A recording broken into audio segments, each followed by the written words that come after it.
Hi everyone, series problem. ఒక ఉద్యోగి 6,000 రూపాయలను చక్రవడ్డీతో ప్రతి 5 సంవత్సరాలకు రెట్టింపు అయ్యే విధంగా డిపాజిట్ చేసిను. అయినా 20 సంవత్సరాల తర్వాత అతనికి ఎంత సొమ్ము లభించును అని అడిగాడు. చూడండి, సమ్ చెప్తాను. ఇక్కడ ఉద్యోగి 6,000 రూపాయలని చెప్పాడు కదా, ప్రతి 5 సంవత్సరాలు రెట్టింపు అని చెప్పాడు కదా.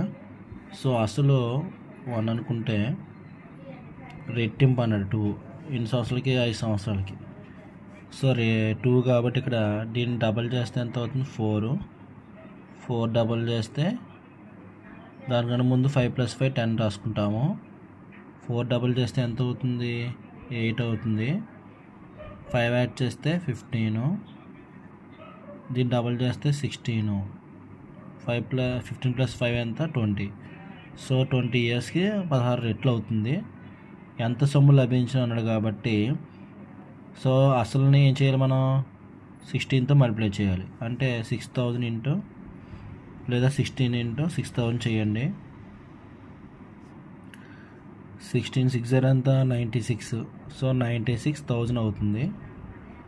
ఓకేనా? 20 సంవత్సరాల తర్వాత 6,000 అమౌంట్ అనేది ఏమవుతుంది? 96,000 అనేది అవుతుంది. సో ఈ విధంగా చేసుకోవాలి. అర్థమైంది కదా?